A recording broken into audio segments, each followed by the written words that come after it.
প্রতিদিন ভাবতে হবে যে দাদা চলে গেল, বাবা চলে গেল, আমি ওই একই পথের যাত্রী। দ্য ডেস্টিনেশন ইজ সেম, গন্তব্য এক, কেউ আগে কেউ পরে। এটাই ওয়াজ, এটাই দামি ওয়াজ। এটা মনে রাখলেই মানুষ আর চুরি করতে পারে না, মিথ্যা বলতে পারে না, ইফটিজিং করতে পারে না, পরকিয়া করতে পারে না, মতের বিরুদ্ধে গেলে তারা রামদা দিয়ে কোপাইতে পারে না। চিল্লা এখন ঠিক কিনা? এটাই হচ্ছে ইসলাম। আখিরাতের স্মরণ, যিকরাদ্দার, চলে যেতে হবে। ছোট্ট আছি, বড় হব। এই যে দাড়ি পাকা মুরব্বীরা যারা আছেন, ওনার মায়ের পেট থেকে তো এরকম সাদা দাড়ি নিয়ে বেরিয়েছিল না?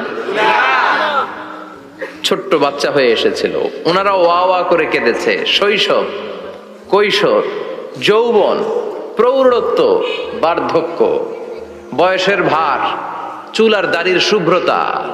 আগে ছিল সিঙ্গেল, হয়েছে ডবল, এরপর হয়েছে মেয়ের বাপ, এরপরে শ্বশুর, এরপরে নানা। This is the circle of life. এটাই সার্কেল, রাউন্ড, এভাবে ঘুরে আবার চলে যেতে হবে। এই চিন্তাটা যদি মাথায় থাকে, ওই লোক টেন্ডারবাজি করতে পারে? চাঁদাবাজি, ইফটিজিং, মিথ্যা বলতে পারে? যৌতুক খেতে পারে? এজন্য সব সময় give yourself the reminder of আখিরাহ। আখিরাতের রিমাইন্ডার নিজেরই নিজে দেন। অন্যায় হয়ে গেলে, ভুল হয়ে গেলে রিমাইন্ডার দেন যে থাকতে আসি নাই, চলে যাব। কেউ থাকতে পারে নাই, নবীরাও পারে নাই। যেই মালাকুল মাউত রুহু কবজ করে, ওই ফেরেশতা থাকতে পারছে? চলে গেছে। আমাদেরকে চলে যেতে হবে। সমাধান চাও যদি জীবনে, মরণে ফিরে যাও, খুঁজে নাও, চোখ রাখো কোরআনে। পড়েন সবাই, সমাধান ফিরে যাও, খুঁজে নাও, চোখ রাখো কোরআনে। If you want the solution this দুনিয়া এন্ড আখিরা, go back, have a look to the holy কোরআনে। ঠিক কিনা? Go back, sit down and have a look to the Quran. বসো, ঠান্ডা মাথায় দেখো কোরআনে কি বলেছে আল্লাহ। বিশ্বনবী সাল্লাল্লাহু আলাইহি ওয়াসাল্লাম মসজিদে নববীতে সালাতের ইমামতি করছেন। আল্লাহু আকবার বলে নামাজ শুরু করলেন। রুকুতে গেলেন, রুকু থেকে দাঁড়িয়ে পড়লেন সামি আল্লাহু লিমান হামিদা। ফিসফিস আওয়াজে পেছনে থাকা সাহাবারা পড়লেন রব্বানা ওয়ালাকাল হামদ। এক সাহাবী অতিরিক্ত বাড়িয়ে পড়লেন হামদান কাসীরান তাইয়িবান মুবারাকান ফীহি। পারেন না সবাই? পড়েন, হামদান কাসীরান তাইয়িবান মুবারাকান ফী। আবার আওয়াজ করে পড়েন, হামদান কাসীরান তাইয়িবান মুবারাকান ফীহি। বিশ্বনবী সালাত শেষ করলেন, সালাম ফিরালেন, মুসল্লিদের দিকে মুখ ফিরিয়ে বললেন সামি আল্লাহু লিমান হামিদা বলে যখন আমি দাঁড়িয়েছি, তোমরা ফিসফিস করে পড়েছো রব্বানা ওয়ালাকাল হামদ। কে যেন পড়েছো হামদান কাসীরান তাইয়িবান মুবারাকান ফী। কে পড়েছো? আমি তো এটা কখনো শিখাই নাই, কোত্থেকে পেলে? কেন পড়েছো? দাঁড়াও। কেউ দাঁড়ায় না, ডানে বায়ে সামনে পেছনে কেউ দাঁড়ায় না, সবাই ভয় পেয়ে গেছে যে কি যেন কি হয়। বিশ্বনবী অভয় দিলেন, বললেন যে আমি কিছু বলবো না, দাঁড়াও। বিশ্বনবী অভয় দেওয়ার পর এক সাহাবী হাত তুলে দাঁড়িয়ে বললেন, ইয়া রাসূলুল্লাহ, আমি পড়েছি। বিশ্বনবী বললেন, কেন পড়েছো? আমি তো এটা শিখাই নাই। সাহাবী বললেন, ইয়া রাসূলুল্লাহ, আল্লাহর প্রশংসা আমার কম কম করলে অন্তর জুড়ায় না, আমার করতে মনে চাই বেশি বেশি। এজন্য আমি নিজ থেকে এটা বানিয়ে বাড়িয়ে মিলিয়ে পড়ে দিয়েছি, হামদান কাসীরান তাইয়িবান মুবারাকান ফী। বিশ্বনবী বললেন, ভয় নাই, চিন্তা নাই, টেনশনের কোনো কারণ নাই, কারণ আমি সালাতে থাকা অবস্থায় দেখেছি তোমার এই অতিরিক্ত চারটা তাসবির সওয়াবটা, চারটা তাসবির সওয়াবটা বিদউ ওয়া সালাসুনা মালাইকা, 30-এরও বেশি ফেরেশতা কে কার আগে এই সওয়াবটা আল্লাহর আরশে পৌঁছে দিবে এ নিয়ে আকাশে প্রতিযোগিতা চলছিল। এজন্য আল্লাহর প্রশংসা বেশি বেশি করার দরকার আছে না নাই? বিশ্বনবী সব সময় আল্লাহর প্রশংসা করতেন আর দোয়া করতেন, আল্লাহ আমি যেন বেশি বেশি আপনার প্রশংসা করতে পারি, আমি যেন আপনার শুকরগুজার বান্দা হতে পারি। আল্লাহুম্মা জাআলনি সাবুরা ওয়া জাআলনি শাকুরা ওয়া জাআলনি ফি আইনি সগীরা ওয়া ফি আয়ুনিন নাসি কাবীরা। এর মানে হচ্ছে, আল্লাহ আপনি আমারে ধৈর্যশীল বানান, আপনি আমাকে শুকরগুজার বানান, আমার চোখে আপনি আমারে ছোট বানান, গোটা বিশ্বের মানুষের চোখে আপনি আমারে বড় বানান। পড়েন আমিন। নিজের চোখে নিজেকে কি করবেন? ছোট, তাহলে মানুষের চোখে বড় বানায় দিবে কে?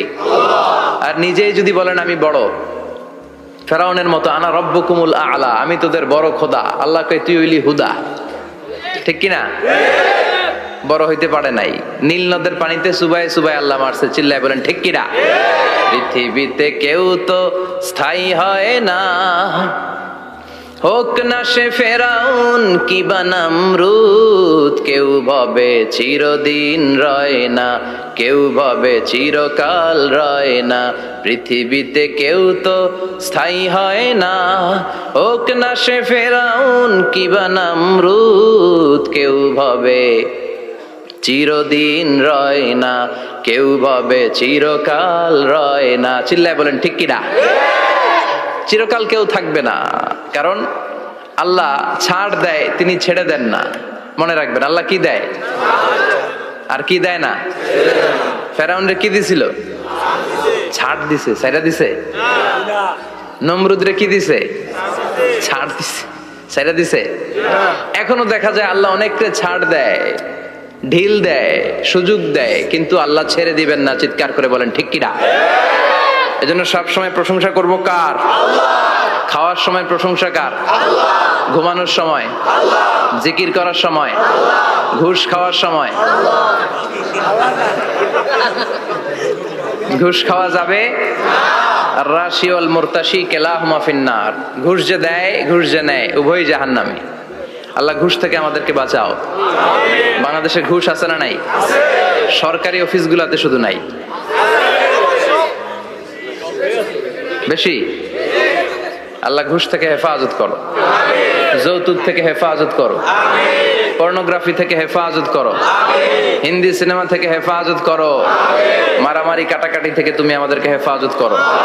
গোটা বাংলার জমিনে ঐক্য প্রতিষ্ঠা করার তৌফিক দাও। মদিনার সমাজ যেন আমাদের দেশে প্রতিষ্ঠিত হয়, আল্লাহ তুমি তৌফিক দাও। চিল্লায় পড়েন আমিন। এজন্য বিপদে আপদে মুমিন সব সময় প্রশংসা করে কার? আল্লাহর প্রশংসা করে শেষ করা যায়? যাবে? ওয়া ইন তাউদ্দু নি'মাতাল্লাহি লা তুহসুহা। আমার নেয়ামত যদি গুনতে শুরু করে দাও, গুনে শেষ করা যাবে না। আর নেয়ামতের প্রশংসা যদি করো, আমি নেয়ামত আরো বাড়িয়ে দেব। আর যদি প্রশংসা না করো, তাহলে জেনে রাখো আমার শাস্তি বড় কড়া। আমি সব সময় ধরি না, ধরলে সারি না। এজন্য সবসময় প্রশংসা করতে হবে কার? বিপদে আপদে, সুখে দুঃখে আল্লাহর প্রশংসা। অভিযোগ কমিয়ে দেন, দেখবেন সুখে থাকবেন। এইটা নাই, ওইটা নাই, এইটা পাই নাই, ওইটা পাই নাই, জীবনে এইটা হই নাই রে, ওইটা পাইলাম না রে, এরকম অভিযোগ করে দেদারছে অনেক। এরকম লোক আছে না নাই? এরা অসুখী, এরা অসফল।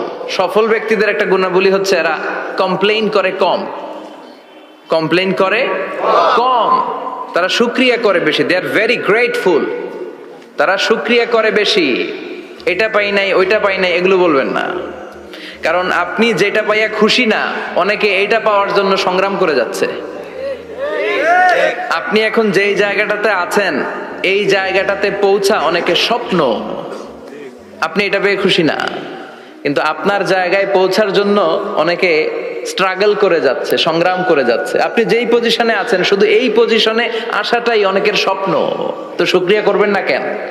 এজন্য সব সময় আমাদের বেশি বেশি শুকরিয়া করতে হবে কার? রব্বুল আলামিন বলেন, কুল লাউ কানাল বাহরু মিদাদান লিকালিমাতি রাব্বি লানাফিদাল বাহরু ক্বাবলা আন তানফাদা কালিমাতু রাব্বি ওয়ালাউ জিনা বিমিসলিহি মাদাদা। সাগরের জলকে কালি করে, গাছের পাতাকে খাতা করে, তোমার মহিমা লেখা শেষ হবে না, যদিও লিখি প্রভু জীবন ভরে। সাগরের জলকে কালি করে, গাছের পাতাকে খাতা করে, তোমার মহিমা লেখা শেষ হবে না, যদিও লিখি প্রভু জীবন ভরে। সাগরের জলকে কালি করে। চিল্লায় বলেন ঠিক কিনা? সব সাগর মহাসাগরের জল যদি কালি হয়ে যায়, কি উপমা দিলেন আল্লাহ। সব সাগরের পানি যদি কালি হয়ে যায়, সব গাছের পাতাও যদি খাতা হয়ে যায়, আর সাগরের জল নামক কালি দিয়ে গাছের পাতা নামক খাতার উপরে যদি আমি আল্লাহর প্রশংসা তোমরা লিখতে শুরু করে দাও, সাগরের জল শেষ হয়ে যাবে, গাছের সব পাতাগুলো ফুরিয়ে যাবে, আমি আল্লাহর প্রশংসা করে শেষ করা যাবে না। সুবহানাল্লাহ বাড়িতে যায় বলবেন। সাগরের জল, চারটেখানে কথা। কয়টা সাগর দেখছেন আপনি? কয়টা সাগর ঘুরছেন? প্রশান্ত মহাসাগর দেখছেন আপনি? আটলান্টিক মহাসাগর দেখেছি আমরা? দেখি নাই। প্রশান্ত মহাসাগরের সবচেয়ে গভীর জায়গার নাম মারিয়ানা ট্রেঞ্চ। প্রায় 36,000 ফিট ওইটা ডেপথ, গভীরতা। কয় হাজার ফিট গভীর? আপনার বাড়ির যে পুকুর কয় হাত গভীর? হ্যাঁ, 36,000 ফিট। কেন ইমাজিন, কল্পনা করতে পারেন 36,000 ফিট গভীর এটা মারিয়ানা ট্রেঞ্চ, প্রশান্ত মহাসাগর। আর এই পৃথিবীর সবচেয়ে উঁচু যে পাহাড়টা, এটার নাম মাউন্ট এভারেস্ট। এটার উচ্চতা প্রায় অ্যাপ্রক্সিমেটলি রাউন্ড 29,000 ফিট। পাহাড়, পৃথিবীর সবচেয়ে উঁচু পর্বত শৃঙ্গ মাউন্ট এভারেস্ট 29,000 ফিট। আর পৃথিবীর সবচেয়ে গভীর সাগর, প্রশান্ত মহাসাগরের সবচেয়ে গভীর জায়গা মারিয়ানা ট্রেঞ্চ, ওইটা নাকি 36,000 ফিট। তাহলে ওই পাহাড়কে তুলে ধরে এনে প্রশান্ত মহাসাগরের সবচেয়ে গভীর জায়গা মারিয়ানা ট্রেঞ্চের উপর যদি ছেড়ে দেয়া হয়, পুরো পাহাড় ডুবে যাবে। সুবহানাল্লাহ নাই? পুরো পাহাড় ডুবে যাবে, উপরে পানি থেকে যাবে প্রায় 7,000 ফিট। আল্লাহু আকবার। এই পৃথিবীর দ্বিতীয় গভীরতম সাগরের নাম আটলান্টিক মহাসাগর। এই সাগরের সবচেয়ে গভীর জায়গার নাম হচ্ছে পুয়ের্টো। এই পুয়ের্টোর গভীরতা প্রায় 33,000 ফিট। কত? আর সবচেয়ে বড় পাহাড় 29,000 ফিট। তো এই সাগরেও যদি বড় পাহাড়টা, পৃথিবীর সবচেয়ে উঁচুতম পর্বত শৃঙ্গকে এনে ছেড়ে দেয়া হয়, পুরো পাহাড় পানিতে তলিয়ে তো যাবেই, এর উপরে আরো পানি থেকে যাবে 4,000 ফিট। সাগর, মহাসাগর, পানি বেশি না কম? জোরে বলেন। কি বিশাল আটলান্টিক মহাসাগর! লম্বায় তো অনেক বড়, আড়াআড়ি ভাবে এটারে ক্রস করে অনেক প্লেন, অনেক বিমান। আগে কনকর্ড ক্রস করতো হিথ্রো এয়ারপোর্ট থেকে জন এফ কেনেডি এয়ারপোর্টে ল্যান্ড করার জন্য। ঘন্টায় 1000 মাইল বেগে ছুটতো এই প্লেনগুলো। তারপরেও আড়াআড়ি ভাবে, লম্বায় না, আড়াআড়ি ভাবে আটলান্টিক মহাসাগরকে ক্রস করতে 3-4 ঘন্টা লেগে যেত। প্লেন যদি ঘন্টায় চলে 1000 মাইল বেগে, আর আটলান্টিক মহাসাগরের পাশ যেটা প্রশস্ত, এটা ক্রস করতে যদি 3 ঘন্টা লাগে, তাহলে পাশে কয় হাজার কিলোমিটার? 3,000 কিলোমিটার। সুবহানাল্লাহ কইবেন না? এত বিশাল বিশাল সাগর। সাগর কি, মহাসাগর কি এই দুইটা, যে প্রশান্ত আর আটলান্টিক? না, ভারত মহাসাগর, উত্তর মহাসাগর, দক্ষিণ মহাসাগর, বঙ্গোপসাগর, কৃষ্ণ সাগর, ভূমধ্য সাগর, লোহিত সাগর, চায়না সাগর, শত শত সাগরে ভরপুর মহাবিশ্ব। এই সব সাগরের পানি যদি কালি হয়ে যায়, কি হয়ে যায়? আর পৃথিবীতে যত গাছ আছে, সব গাছের পাতা যদি খাতা হয়ে যায়, গাছ কয়টা আছে কুমিল্লায়? হ্যাঁ, অভাব নাই। তো কুমিল্লাতেই যদি অভাব নাই, তাহলে আফ্রিকার জঙ্গলের কি অবস্থা? কি পরিমাণে গাছ, বৃক্ষরাজি আল্লাহ তৈরি করেছেন। এই সব গাছের পাতা যদি এরকম খাতা হয়ে যায়, আর এই সাগরের জল নামক কালি দিয়ে যদি এই খাতায় আল্লাহর জিকির লিখতে শুরু করেন, প্রশংসা লিখতে শুরু করেন, গাছের পাতাও শেষ, সাগরের পানিও শেষ, শেষ হবে না আল্লাহর জিকির আর প্রশংসা করেন। আল্লাহু আকবার। এজন্য সব সময় প্রশংসা করতে হবে একজন সত্তার। তিনি কে? সে আল্লাহ বললেন, হুয়াল আউয়ালু ওয়াল আখিরু ওয়াল যাহিরু ওয়াল বাতিন ওয়া হুয়া বিকুল্লি শাইইন আলিম। আল্লাহ বললেন, আমার প্রশংসা করবি না কেন? আমি সবার প্রথমে, আমি সবার শেষে, আমি প্রকাশ্যে, আমি গোপনে। কার কথা? প্রথমে কে? জোরে বলেন। প্রথমে আল্লাহ আল্লাহ, শেষেও আল্লাহ আল্লাহ, আকাশে আল্লাহ আল্লাহ, জমিনে আল্লাহ আল্লাহ। পড়েন পড়েন। প্রথমে আল্লাহ আল্লাহ, শেষেও আল্লাহ আল্লাহ, আকাশে আল্লাহ আল্লাহ, জমিনে আল্লাহ আল্লাহ। আবার পড়েন। প্রথমে, শেষেও, আকাশে আল্লাহ আল্লাহ, জমিনে আল্লাহ আল্লাহ, নিখিল জাহান গাই গুণগান, তার নামে গাই আমরাও গাহি তাআলা, হামদে বারি তাআলা, হামদে বারি তাআলা, হামদে বারি তাআলা। পড়েন আল্লাহু আকবার। তিনিই প্রথম, তিনিই শেষ, তিনিই প্রকাশ্য, তিনিই গোপন। এজন্য প্রশংসা চলবে একজনের। চিল্লায় বলেন কে? স্বামী হিসেবে, বাবা হিসেবে, নেতা হিসেবে, নবী হিসেবে, সমাজ সংস্কারক হিসেবে, আইন প্রণেতা হিসেবে মুহাম্মদ হচ্ছেন এই পৃথিবীর জন্য সুপারম্যান। তার কোনো তুলনা হয় না। বিশ্বনবীর কোনো তুলনা হয়? Beyondless, boundless, bottomless. তার নিয়ে কথা বলতে গেলে সময় ফুরায় যাবে, মাইকের ব্যাটারি শেষ হয়ে যাবে, মাগার কথা শেষ হবে না। এজন্য ওনার জীবনের ক্ষেত্রে বলা হয় বিয়ন্ডলেস, বাউন্ডলেস, বটমলেস। অসাধারণ ব্যক্তিত্ব, সুপার ক্যালিফ্রাজিলিস্টিক এক্সপিয়ালিডোসাস, অসাধারণ, যার কোনো তুলনা হয় না, এক্সেলেন্ট, আনপ্যারালাল। মাদানী জীবনে উনি সশস্ত্র সংগ্রাম করলেন, সংস্কার করলেন সমাজটাকে, সেনাবাহিনী বানালেন। তখন আর নরম নরম ভাবে খেলে নাই, গরম ভাবে খেলেছে। এটা হচ্ছে ইমানের দাবি। মুমিনরা কৌশলী হয়। যখন যে পরিস্থিতি, ওই পরিস্থিতির সাথে তাদের স্ট্র্যাটেজি তারা পাল্টায়। তো বিশ্বনবীর মাদানী ইনিংসে এই সূরা নাজিল হয়নি, হয়েছে মাক্কি ইনিংসে। এই সূরার অনেক ফজিলত, ছোটবেলা থেকেই সূরা ইয়াসিনের অনেক ফজিলতের কথা আমরা শুনেছি না? বিশ্বনবী বলেছেন ইন্না লিকুল্লি শাইইন কলবান ওয়া কলবুল কোরআনি সূরাতু ইয়াসিন।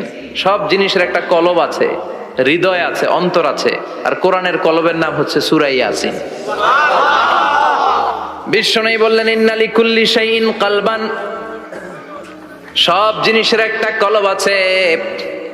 ওয়া ইন্না কলবাল কোরআনি সূরাতু ইয়াসিন, আর কোরআনের কলবের নাম হলো সূরাতু ইয়াসিন। মান ক্বারাআ সূরাতা ইয়াসিন মাররা ওয়াহিদা, একবার সূরাতু ইয়াসিন তেলাওয়াত করলে 10 পারা কোরআন খতমের সওয়াব হয়ে যায়। বিশ্বনবী বলতেন ইন্না ফিল জাসাদি মুদগা, দেহে একটা গোশতের টুকরা আছে।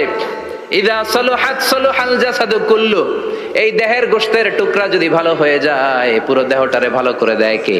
আল্লাহ। এই দেহের গোশতের টুকরাটা যদি পচে যায়, পুরো দেহটারে নষ্ট করে দেয় কে? বিশ্বনবী বললেন আলা ওয়াহিয়াল কলব, এই টুকরাটার নাম হলো কলব। এজন্য আল্লাহ বললেন আলা বিযিক্রিল্লাহি তাতমাইন্নুল কুলুব। দুনিয়ার কোন জিনিস দিয়ে কলব ঠান্ডা হয় না, দুনিয়ার কোন জিনিস দিয়ে কলব পরিচ্ছন্ন হয় না। কলব শুধু পরিচ্ছন্ন হয় একটা জিনিস দিয়ে, লা ইলাহা ইল্লাল্লাহ, লা ইলাহা ইল্লাল্লাহু মুহাম্মাদুর রাসূলুল্লাহ সাল্লাল্লাহু আলাইহি ওয়াসাল্লাম। তাহলে কোরআনের একটা কলব আছে। আমাদের দেহে যেমনি কলব আছে, প্রতিটা প্রাণীর যেমনি কলব আছে, অন্তর আছে, কোরআনেরও কলব আছে না নাই? আছে। কোরআনের কলবের নাম? চিল্লায় বলেন কোরআনের কলবের নাম। আবার বিশ্বনবী বলতেন ইকরাউ আলা মাউতাকুম সূরাত ইয়াসিন, তোমাদের মুমূর্ষু ব্যক্তিদের সামনে বসে সূরাত ইয়াসিন তেলাওয়াত করো। রূহ চলে যাবে, মৃত্যুর একেবারে দ্বার প্রান্তে দাঁড়িয়ে এই মুহূর্তে তার পাশে বসে পড়তে আরম্ভ করেন ইয়াসিন ওয়াল কুরআনিল হাকীম ইন্নাকা লামিনাল মুরসালিনা আলা সিরাতিম মুস্তাকিম। ওই ব্যক্তির ঈমানের মৃত্যু দান করে দিবে কে? আল্লাহ। মৃত্যুর কষ্ট হালকা করে দিবে কে? আল্লাহ। আবার বিশ্বনবী বলতেন রাত্রিবেলা যে ব্যক্তি একবার সূরাত ইয়াসিন তেলাওয়াত করে ঘুমাতে যায়, সকালবেলা নিষ্পাপ অবস্থায় তারে ঘুম থেকে জাগাবে কে? আল্লাহ। তাহলে এই সূরার মর্যাদা কম কম না বেশি বেশি? কলবুল কোরআন, এটা কোরআনের কলব। একবার পড়লে 10 পারার সওয়াব। আবার মুমূর্ষু ব্যক্তির সামনে বসে সূরা ইয়াসিন তেলাওয়াত করতে বলা হয়েছে। তাহলে মৃত্যুর কষ্টরে হালকা করে দেয় কে? আল্লাহ। আবার রাত্রিবেলা সূরা ইয়াসিন তেলাওয়াত করলে সকালবেলায় নিষ্পাপ বানায় দেয় কে? আল্লাহ। মনে থাকবে? কোরআনের কলবের নাম কি? ভুলে যাবেন না তো? বেশি বেশি তেলাওয়াত করতে রাজি আছেন? সকাল সন্ধ্যা তেলাওয়াত করবেন তো? সূরা ইয়াসিন ছাড়াও এই সূরার অনেকগুলো নাম তাফসীর গ্রন্থে পাওয়া যায়। এই সূরার একটা নাম হচ্ছে সূরাতুল কাদিয়া। সূরাতুল তাকদি হাজাতা কারিহা। যে এই সূরা তেলাওয়াত করে ওই তেলাওয়াতকারীর যে হাজত আছে, প্রয়োজন আছে, এই সূরার বরকতে আল্লাহ তার প্রয়োজন পূরণ করে দেয়। আমাদের জীবনে প্রয়োজন আছে না নাই? কার কাছে চাইবো? বিপদে পড়লে কারে বলবো? আমরা বিপদে পড়লে প্রথমে শেয়ার দেই ফেসবুকে। কোথায় শেয়ার? আগে শেয়ার দিব কার কাছে? মনে থাকবে? বিপদে পড়লে ফেসবুকে শেয়ার দিব না, বন্ধুরে শেয়ার করব না, বউয়ের কাছেও পরে শেয়ার করব, আগে শেয়ার করব কার কাছে? মনে থাকবে? এজন্য বিশ্বনবী বলতেন এই সূরার নাম সূরাতুল কাদিয়া, মানুষের হাজত পূরণ করে দেয়। এই সূরা তেলাওয়াত করে যদি আপনি আল্লাহর কাছে কোনো বিপদ থেকে পানা চান অথবা কোনো প্রয়োজন নিয়ে দোয়া করেন, সূরার বরকতে প্রয়োজনটা পূর্ণ করে দেয় কে? কেউ যেটা পারে না পারে কে? কেউ যেটা দেয় না দেয় কে? কেউ যেটা শোনে না শোনে কে? তাহলে পেলাম সূরাতুল কাদিয়া। আরেকটা নাম আছে সূরার, সেটা হচ্ছে সূরাতুল আযীমা, সুমহান সূরা। কি সূরা? সুমহান, আযীমা। এই আযীম আর আযীমা এই শব্দ দুইটা অনেক দামি, আল্লাহ যে কোনো জায়গায় ব্যবহার করেন নাই। বিশ্বনবীর চরিত্রের উপমা দিতে যে আল্লাহ আযীম শব্দ বলেছেন, তাই না? রব্বুল আলামিন বলেন ওয়া ইন্নাকা লাআলা খুলুকিন আযীম। ও নবী, সাধারণ কোন চরিত্র আপনারে আমি দেই নাই, আপনারে আমি দিয়েছি আযীম একটা চরিত্র, খুলুকুন আযীম। And verily indeed you are on a very good standard of character. অসাধারণ চরিত্র দিয়েছে। বিশ্বনবীর চরিত্র বুঝাতে যে আল্লাহ কি শব্দ ব্যবহার করেছেন? কথা বলে না, তাফসীর শিখে যেতে হবে। কোন শব্দ ব্যবহার করেছেন? আযীম। আবার আল্লাহ নিজের পরিচয় দিতে যে আযীম বলেছেন, ওয়ালা ইয়াউদুহু হিফযুহুমা ওয়া হুয়াল আলিয়্যুল আযীম। সুবহানাল্লাহ। আকাশ জমিনের নিয়ন্ত্রণ করতে যে আল্লাহ কখনো ক্লান্ত হয় নাকি? কারণ তিনি হচ্ছেন আল আলিয়্যুল আযীম। আল্লাহু আকবার। তার মানে নবীর চরিত্রের ক্ষেত্রে আযীম, আল্লাহর নিজের সত্তার ক্ষেত্রে আল্লাহ বললেন আযীম। আবার বললেন কিয়ামতের দিন গোটা পৃথিবীটারে আমি নাড়িয়ে দেব, গোটা পৃথিবীতে একটা আমি ভূমিকম্প দিব। এই কথাও কোরআনে আছে না নাই? ইযা জুলজিলাতিল আরদু জিলজালাহা আল কারিয়াতু মাল কারিয়া। পুরো পৃথিবী কাঁপিয়ে দিব। এই কাঁপাকাঁপিটা ওই দিনের ভূমিকম্পটা কি অন্যান্য সময়ের ভূমিকম্পের মতো হবে? এই ভূমিকম্পকে আল্লাহ বলেছেন আযীম। ইন্না জালজালাতাস সাআতি লা শাইউন আযীম। সেদিনের ভূমিকম্প সাধারণ কোনো আর্থকোয়েক নয়, সাধারণ ভাইব্রেশন না, এটা আযীম। আবার আল্লাহ কোরআনকেও আযীম বলেছেন, ওয়ালাকাদ আতাইনাকা সাবআম মিনাল মাসানি ওয়াল কুরআনাল আযীম। ও নবী, আমি আপনার নিত্য পাঠনীয় সপ্তবাক্য সূরাতুল ফাতিহা দিয়েছি, সাথে সাথে কোরআনে আযীম দান করেছি। সুবহানাল্লাহ। তার মানে কোরআনের ক্ষেত্রে আযীম, কিয়ামতের ভূমিকম্প এটা আযীম, আল্লাহ নিজেও আযীম, বিশ্বনবীর চরিত্র আযীম। আবার এই সূরাটাও যেহেতু দামি, এজন্য এই সূরার নাম সূরাতুল আযীমা, সূরাতুল আযীমা, সুমহান সূরা। এটা যেন তেন সূরা নয়, এটা তো কোরআনের কলব। কলব ছাড়া মানুষ বাঁচে? হার্ট ফাউন্ডেশনে যেয়ে দেখবেন মানুষের কি অবস্থা। হৃদরোগ, হৃদয় যার নষ্ট, তার যে কত কষ্ট। এই যে কি পরানো লাগে এখন? রিং পরায়, এনজিওপ্লাস্টি করে আর্টারি ব্লক করে ফেলে। চর্বি, এত চর্বি আমরা খাই, এত গরুর গোশত আমরা খাই। মনে রাখবেন, যেই প্রাণীর পা বেশি ওইটার ভিতরে কোলেস্টেরল বেশি। মাছের কয় পা? হ্যাঁ, নাই, এখানে নাই, মাছের পাটা নাই, কোলেস্টেরল নাই। মুরগির কয় পা? জোরে বলতে হবে। তার মানে কিছু কোলেস্টেরল আছে না নাই? গরুর কয় পা? কোলেস্টেরল বেশি না কম? এইবার কোন চিংড়ির কয় পা? সবচেয়ে বেশি কোলেস্টেরল কন্টেইন করে শ্রিম্প, প্রন, চিংড়ি। এজন্য এগুলো কম খাইতে হবে। তবে 40-এর আগে যারা আছেন ধুমায়া খান, 40-এর পরে এই যে মাটন, ল্যাম্প, ছাগলের গোশ, খাসির গোশ, চিংড়ি, এগুলো আপনার ডায়েট থেকে বাদ দিয়ে দিতে হবে। বুঝতে পেরেছেন? এজন্য এই সূরাটা যেন তেন সূরা নয়, এটা তো কোরআনের কলিজা, হার্ট, হৃদয়। এজন্য সূরাটা সূরাতুল আযীমা। সুবহানাল্লাহ পড়েন। তার মানে 1 নম্বরে পেলাম সূরাতুল কাদিয়া, 2 নম্বরে পেলাম সূরাতুল আযীমা, 3 নম্বরে সূরার আরেক নাম হলো সূরাতুল মুইম্মা। সূরাতুল মুইম্মা। মুইম্মার দুই অর্থ, এক অর্থ হচ্ছে এটার বরকতটা আম, সবার জন্য, যেই পড়ে সেই বরকত পায়, এজন্য মুইম্মা। আবার মুইম্মার আরেক অর্থ হচ্ছে যেই সূরা শত্রুকে অন্ধ করে দেয়। কি করে দেয়? এই সূরার প্রথম 9টা আয়াত যদি বিপদে পড়ে, শত্রুর কবলে পড়ে আপনি তেলাওয়াত করেন, শত্রুর চোখটারে অন্ধ করে দিবে কে? আল্লাহ। বিশ্বনবী মক্কা থেকে যখন মদিনায় যায়, হিজরতের সময় বিশ্বনবী সূরাত ইয়াসিনের প্রথম 9টা আয়াত তেলাওয়াত করলেন। তেলাওয়াত করে আল্লাহর নাম নিয়ে ঘর থেকে বের হলেন। আশেপাশে কাফেররা ঘুরে কিন্তু বিশ্বনবীরে দেখে না, সবাই খেলে এরকম এরকম করে, ডানে বায়ে হাতায়, বিশ্বনবী সামনে দিয়ে যায়, কিন্তু কাফেরদের চোখ অন্ধ করে দিয়েছে কে? আল্লাহ। এজন্য কোরআন তেলাওয়াত করলে কাফেরদের চোখকে অন্ধ বানায় দেয় কে? আল্লাহ। এজন্য সূরার একটা নাম হচ্ছে সূরাতুল মুইম্মা। কি নাম? অন্ধ করে দেয়। তাফসিরে কুরতুবির মুসান্নিফ ইমাম আল কুরতুবি, উনাকে জালিম বাদশা বন্দী করেছিল। ওনার তাফসিরে এসেছে উনি শক্তিশালী লোক ছিলেন, জেলখানা ভেঙে বাঁচার জন্য দিয়েছে দৌড়। উনারেও ধরার জন্য জালিম বাদশার সৈনিকেরা ঘোড়া নিয়ে রওনা হয়েছে, উনিও দৌড়ায়, ঘোড়াও পেছন থেকে আসে। ওমিয়া মানুষ কি ঘোড়ার দৌড়ের সাথে পারে? উনি হাঁটতে হাঁটতে হয়রান হয়ে এক বালুর ময়দানে যে ধপাস করে পড়েছেন। ওরাও ঘোড়া দিয়ে এসে নেমেছে, কিন্তু আজীব তামাশা, উনি বালুতে ধপাস করে পড়েই সূরাত ইয়াসিনের প্রথম 9 আয়াত তেলাওয়াত করতে শুরু করেছেন। ওরা নিচে নেমে ডানে বায়ে সামনে পিছনে খালি খুঁজে, কিন্তু দেখে না, সামনেই কিন্তু বসা। ওদের চোখটার অন্ধ করে দিছে কে? আল্লাহ। বিশ্বাস হয়? ঈমান হয়? এজন্য বিপদে পড়লে সূরাত ইয়াসিনের প্রথম 9 আয়াত পড়তে রাজি আছেন? আল্লাহ তুমি তৌফিক দাও। আরো জোরে পড়েন আমিন।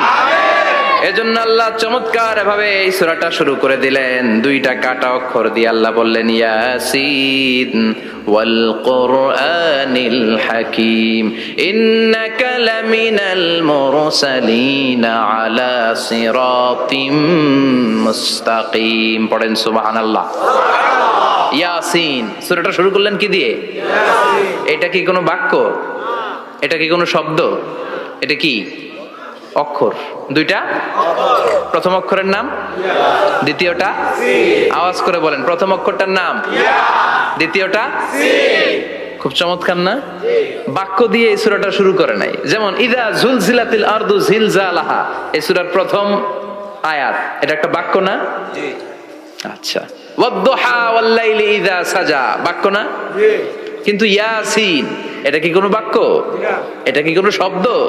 না, এটা কাটা 2টা অক্ষর। সুবহানাল্লাহ পড়েন। আল্লাহ 114টা সূরার প্রায় 29টা সূরা এরকম কাটা কাটা অক্ষর দিয়ে শুরু করেছেন। সুবহানাল্লাহ নাই? এই 29টা সূরা কখনো আল্লাহ একটা অক্ষর দিয়ে শুরু করেছেন, কখনো 2টা অক্ষর দিয়ে, কখনো 3টা দিয়ে, কখনো 4টা দিয়ে, কখনো 5টা দিয়ে। একটা অক্ষর দিয়ে আল্লাহ কোরআনের সূরা শুরু করেছেন। এরকম একটা সূরা বলেন, নুন ওয়াল কলামি ওয়া মা ইয়াসতুরুন।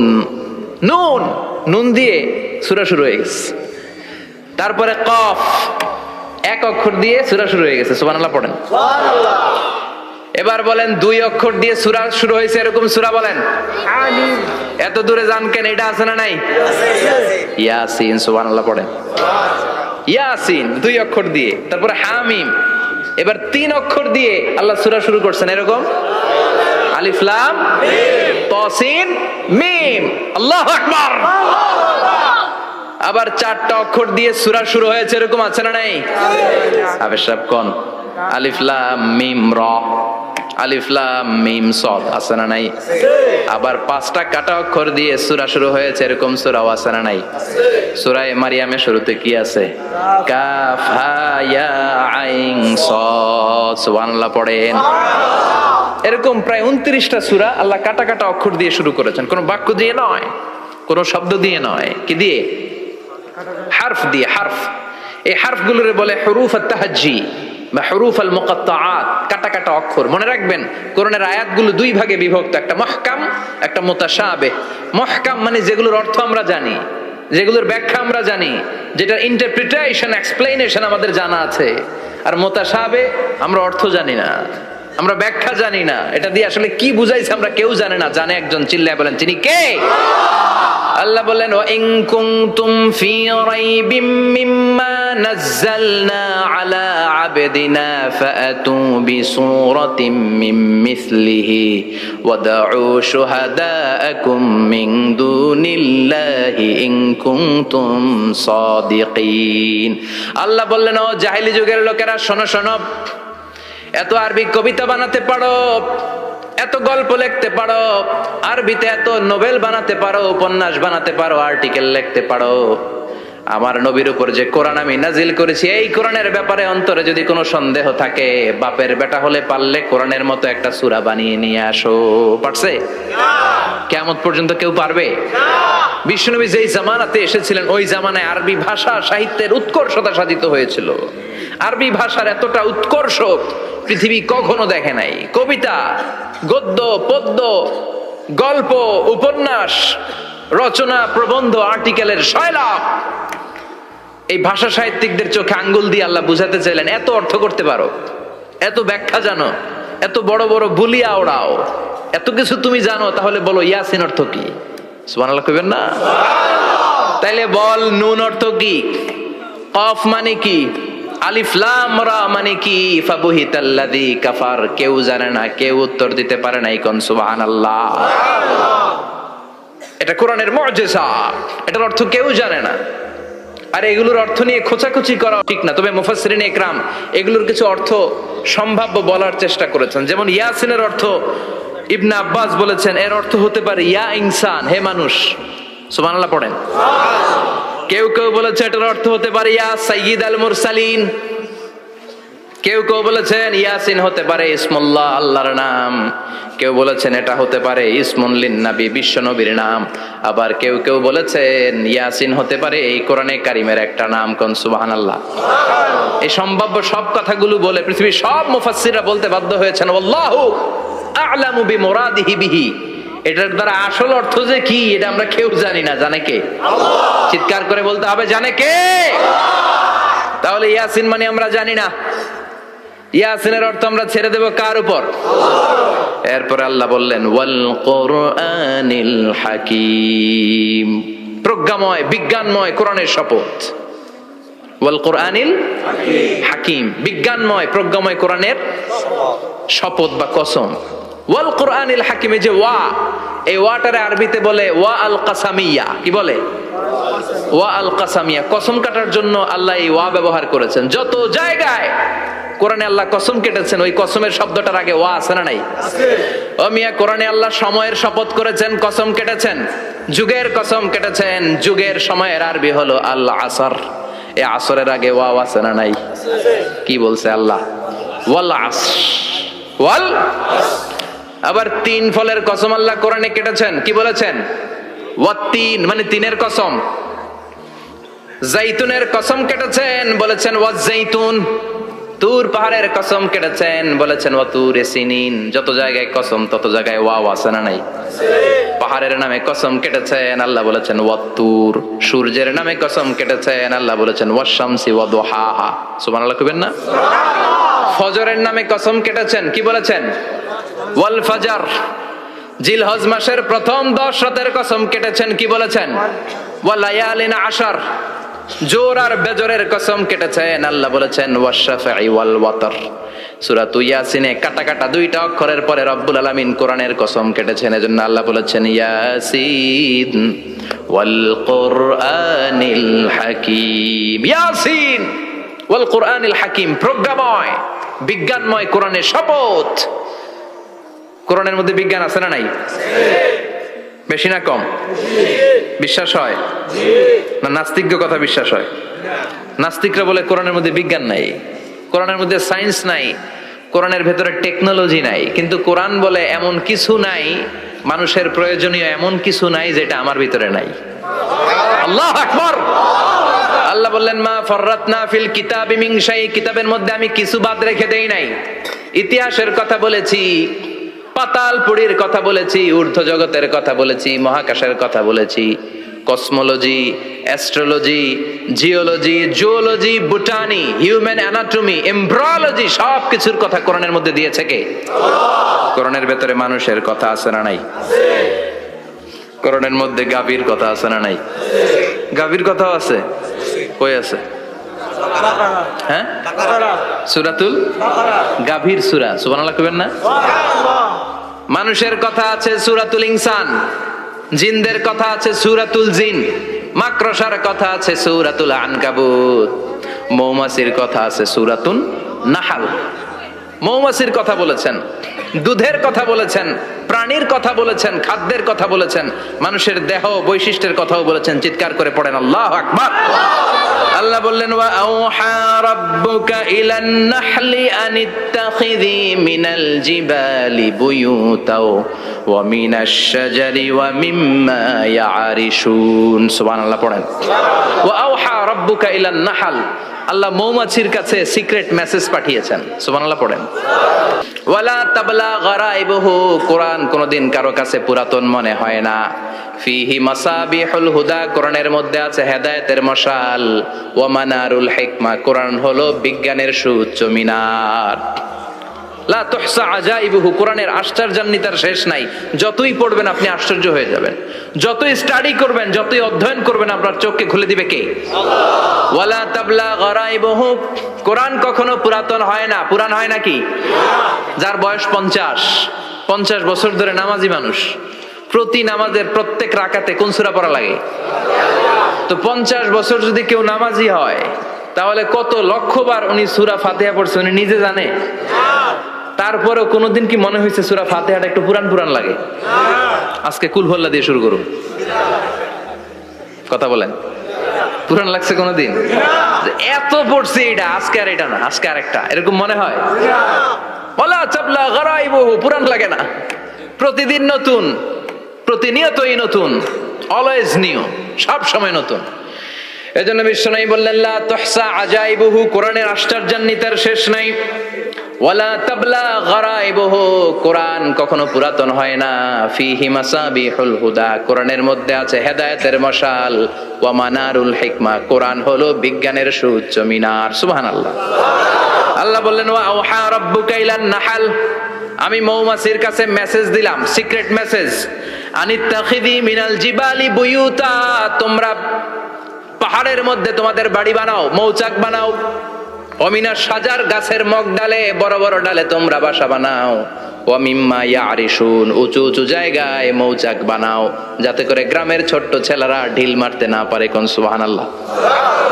মৌমাছির আল্লাহ শিখাই দিছে। নিচু জায়গায় কোনোদিন মৌমাছির বাসা দেখবেন? নিচু জায়গায় সহজে নাগাল পাওয়া যায়, ধরা যায়। কথা কন। ডাল বে মগ ডালে ওঠা লাগে মধু খাইতে চাইলে। চিল্লায় বলেন ঠিক কিনা? আল্লাহ সিক্রেট মেসেজ দিলেন আর বললেন আনিত্তাখিযি। আলেম যারা আছেন বলেন তো, ইত্তাখিযি এটা কি মুজাক্কারের সিগা না মুয়ান্নাসের সিগা? কথা কইতে হবে। কেউ নাই এটার উত্তর দেওয়ার মতো? মুয়ান্নাস, মাশাআল্লাহ। এটা স্ত্রীবাচক শব্দ। আল্লাহ মৌমাছিকে যে মেসেজ করছে পুরুষ মৌমাছিরে কয় নাই, এটা নারী মৌমাছিরে কইছে। চিল্লায় এখন সুবহানাল্লাহ। এখন গবেষণা করে দেখা গিয়েছে, কার্ল ভন ফ্রিচ, একজন অস্ট্রিয়ান বিজ্ঞানী, উনি এটা নিয়ে গবেষণা করে 73 সালে 1973 নোবেল পেয়ে গেছে। এই আয়াতের উপর গবেষণা করে আল্লাহ কেমন করে সিক্রেট মেসেজ দিয়েছেন, কেমন করে মৌমাছি মৌচাকের বাসা বাঁধে, কেমন করে মধু আহরিত হয়, এটার উপর গবেষণা করে উনি একটা বই লিখেছেন, দ্য ডান্সিং বিজ। নেচে যাওয়া মৌমাছিগুলো, নাচতে নাচতে যেতে থাকা মৌমাছিগুলোর উপর একটা বই লিখে, দ্য ডান্সিং বিজ লিখে উনি নোবেল প্রাইজ পেয়েছেন এই মধুর উপরে। চিল্লায় পড়েন আল্লাহু আকবার। এখন কোরআনের আয়াত থেকে বোঝা গেল আনিত্তাখিযি মিনাল জিবালি বুয়ুতা, আল্লাহ নারী মৌমাছিকে বলেছেন মৌচাক বানাও, তোমাদের মধু রাখার জন্য বাসা বানাও। কার্ল ভন ফ্রিচ গবেষণা করে পেয়েছে মৌচাকের বাসা বানানো হয়, মধু আহরণ করা হয়, যেই মৌমাছিটা নেতৃত্ব দেয় এটা পুরুষ মৌমাছি নয়, এটা হলো মহিলা মৌমাছি। কোন সুবহানাল্লাহ। পুরো মৌচাকের মধ্যে মধু আহরণ, মধু নেওয়া, পুরো প্রসিডিউরটা সারার জন্য কোনো পুরুষ মৌমাছি লিডিং দেয় না, লিডিং দেয় একটা নারী মৌমাছি, স্ত্রী মৌমাছি। এজন্য ইত্তাখিয, ম্যাসকুলিন জেন্ডার ইউজ না করে আল্লাহ বলেছেন ইত্তাখিযি। নারী মৌমাছিকে আল্লাহ অ্যাড্রেস করে বলেছেন যাও মৌচাক বানাও আর এটার মধ্যে মধু আহরণ করো। চিল্লায় পড়েন আল্লাহু আকবার। আল্লাহ বললেন ইত্তাখিযী মিনাল জিবালি বুয়ুতা, পাহাড়ের মধ্যে ঘর বানাও, মিনাশ শাজার গাছের বড় ডালের মধ্যে ঘর বানাও, ওয়া মিম্মা ইয়ারিশুন উঁচু উঁচু জায়গায় ঘর বানাও।